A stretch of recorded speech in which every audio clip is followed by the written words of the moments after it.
Hello, everyone, and welcome to our Spiritual Pals program. We're here with Jen Bushman, and you can get a hold of her, jenbushman.com, right? Yes, yes, Yeah. Jen We're Bushman. talking about Mhm. spiritual topics today. And my question for you, Jen, is it destiny that we meet certain people? Yes and no. Hmm.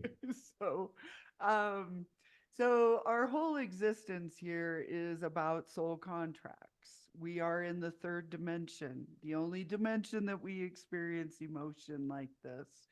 And we do this through our relationships. So our relationships are energy. Energy is frequency.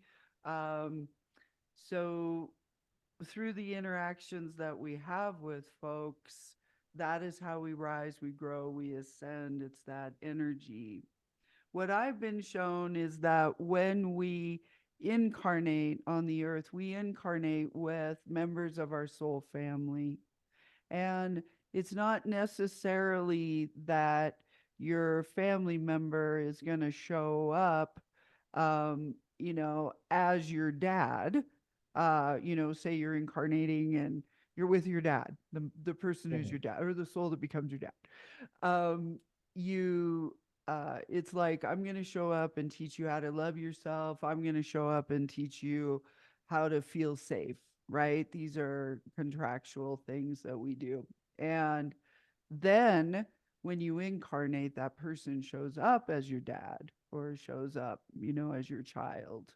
Um, so it's not necessarily like you are destined to meet that specific person. You are destined to meet that person that is going to reflect back to you that Mhm. energy which you need to learn so that you Mhm. learn uh, that about that relationship with yourself, but most importantly, the relationship with spirit. So it's not that we have soul contracts with people, we have soul contracts. Our soul contracts are really with spirit. They just Mhm. work through people. So, and then there is the Akashic records, right? That's the eighth dimension. And Mhm. that's our past, our present, and our future are all housed in a library of who we are, who the universe is. Um, and you will see people on that number line, but that number line, where you sit on the number line, where that experience is, where that person is, changes due to free will. Mhm. So you truly, it's more about, it's not the destiny that you are destined to meet that person. It's that you are destined to meet that person that houses the energy that you are to be uh, to be reflected back to you to learn. Mhm. Mhm. Yeah. In Yeah. my experience with past life regression, it's constant. If I regress somebody and they go through 10 people in that past lives, at least half of them are now in this life, right? So it seems like my feeling is they've made a contract, Yep. and the contract is I am going to be the one that shows up and helps you work that out. Maybe Right. something in life will switch that person, perhaps, Right. but it is often the case that I hear people go, I know I was born completely outside of those I'm supposed to interact with, or Mhm. this isn't really my family, is it? And they just have a basic feeling, and it might not be. Right. That might be your experiences to be very independent. And I Right. can't tell you how often people are like, oh my God, my worst enemy in this lifetime, in my last lifetime, was my beloved spouse. No. So it's kind of an agreement. And again, I don't want to put anybody in the position of like, just accept your tormenting, experience with this person. You're supposed to learn something and maybe end that relationship or amend it or whatever it is. But it is often the case that I find that it's like a contract. Well, we've been your great sibling for 10 generation, 10 lifetimes. We've been really Mhm. close to you and always supported you. In this lifetime, we're going to be like the most horrible sibling Mhm. And we're really going to teach you how to be independent. And Right. you do often, I think, have an agreement that they will teach you something, right? It doesn't mean you should just go, oh, well, I'm going to be a martyr. Maybe you do need to learn to step up for yourself. I usually feel there is a conversation or an experience that those two people need to have Mhm. to at least figure something out because they've got a destiny too, right? Right. And it's not so black and white, the universe. I think Right. it's very complicated Yeah. and beyond our true understanding, but Yeah. there does seem to be destiny. Yeah. Yeah. Mhm. Yeah, So I here's the mean, because we incarnate with our soul family, right? right. So these souls are, we're all bouncing around and moving around and show up. Maybe, this lifetime we showed up for each other, you and me, Dave, but you Yeah. may go and do something, you know, else the next lifetime and all. Yeah. Yeah. Yeah. Very Maybe cool. we'll be battling each other in a war next round, Jeff. I hope I so. don't think so. I I like don't think. this. I like this, Yeah, just talking about spirit. I think this is pretty yeah, cool. Yeah. yeah. Um, one thing too that I noticed in those lifetimes when I was looking at it, there was a lifetime where I was, in a death camp. I was a child and I was marched to my death. Oh, And yeah, it's just, let me tell you, the worst thing about it is the noise, the dogs barking, the screaming, that just, it was just like so oh, disturbing. And I remember okay. being a child and seeing these things. But you know what was the thing that occurred to me is as I looked at the Nazi with the gun, it was I I wound up feeling sorry for him. Oh, And it was really interesting because I was like, this is a mark on his soul. oh, Like right, this soul is going to have to spend a couple of hundred lifetimes right. dealing with the fact that they Yeah. became that evil person. My soul is, I'm 5 years old. I haven't done anything wrong in this lifetime. So I Yeah, don't have the weight of that. right. Right. And Yeah. I'm not suggesting we all spend time feeling sorry for these evil people. But remember, Judas had to carry that mark through his life, and his soul is still dealing with that mark. Right, Jesus, who was crucified, right, winds up being, pierced the Native American people who didn't do anything wrong. right, Their souls are pure and right. beautiful, and they were organic in the relationship. But the people who came and killed them, they had to live with that, and they could Mhm. justify it, but Mhm. that justification is only a way of them living. Yeah. Yeah, Yeah. so it was super topic. I wanted to ask you too about rocks. Okay. I love And it. Love rocks. yeah, you I got know, them right here. when Yeah. you got these rocks and just like Mm. we mentioned, I should get a couple of them, and I think I had some of the rocks that you Oh, the mentioned actually. carnelian. Good. Yeah, I Yeah. actually you mentioned those rocks. I actually somebody told me a while ago to get exactly those same rocks, and I Oh, have. I think I have most of them or all of them. okay. But what does the rock do? How does it help? Oh, okay. All right. Well, rocks are, atoms that are in different configurations as molecules. So, if you take a physics class or chemistry class, you do experiments where you see spectroscopy, where you see a substance and extract the oil, you shine light through it, you can see the different colors, the frequency, and you see the wavelength, right? And so um, these different configurations, that's what emits the color and frequency. So everything in our universe is energy. Our thoughts, our feelings, our emotions.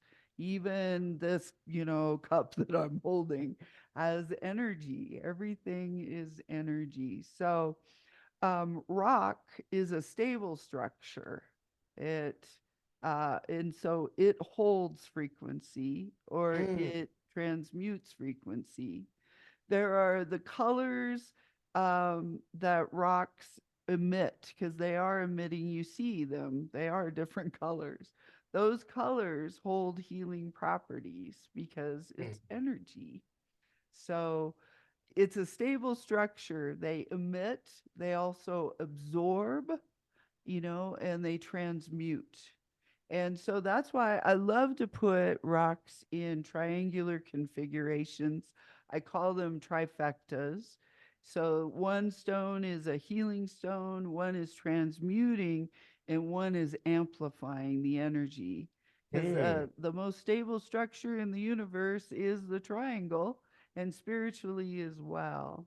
And so, um, it just it's a healing, they're healing trifectas essentially. mhm, um but yeah, that's using them, wearing them on your body.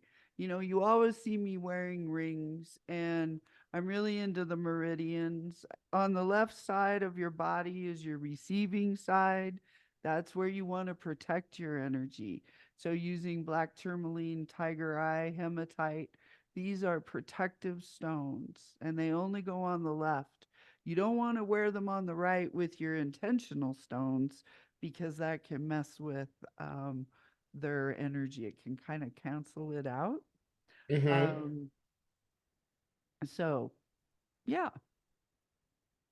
Great. I forgot what I What's was what, saying. Kind of, so if this is a concentration of energies, yes. right? It's in relationship to me.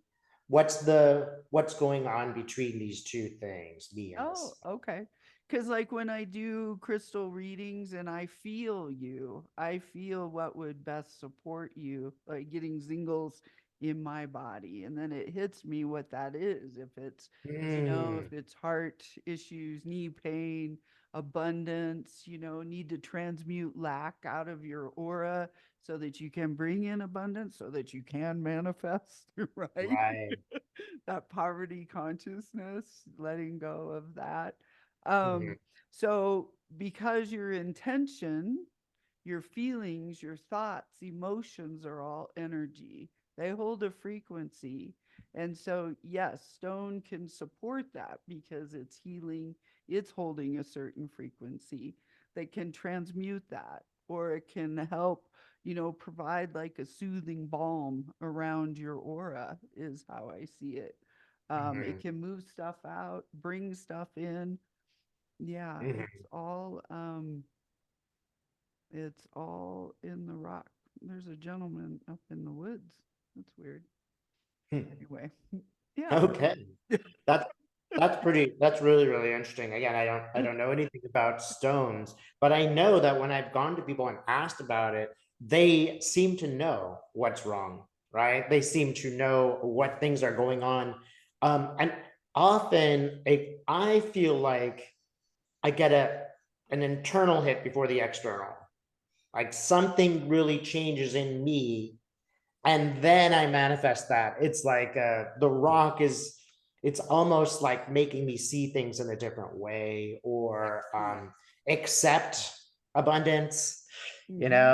Right. It seems to be internal as well as external. Do you find that to be true? Yes, yes, they absolutely can shift your perspective because Mm-hmm, it's moving energy out, like energy that may be clouding you or blocking mm-hmm, you. Absolutely. It mm-hmm. Yeah. Could you give us a case study? Like how, like what rock and how it changed you or another person? Oh, yeah. Well, when I wear carnelian on my right, oh, I'm sorry. When I wear carnelian on my right pointer finger, I always get at least, 5 bookings that day. Carnelian Good for me. example. Yes. Yeah. Today I've got Idris Jasper because I need to quiet things down. Down. I never thought I'd be there, Dave, but Wow. So,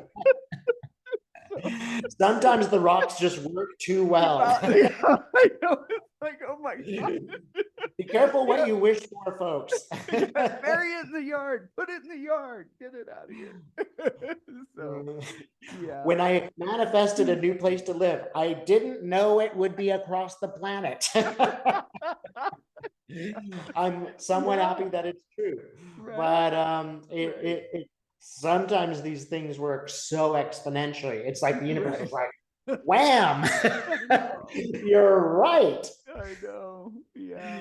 Yeah, that's great. And Yeah. congrats on Yeah. that success. Oh, Good. thank Right you. Yeah. finger, The right pointer.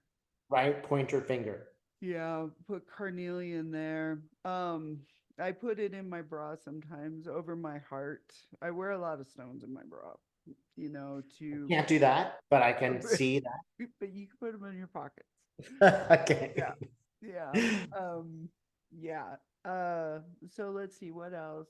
So orange calcite is great for prosperity, bringing in um so what carnelian does is it kind of, for me, it moves that lack out of the way so that the Mm, abundance can come in, and it is tied to money. Whereas orange calcite for me really clears out the aura to make way for abundance. mm, Does mhm, that mean, where carnelian is specifically like for lack, orange for me is just, it's sloughing out anything that might be an impediment.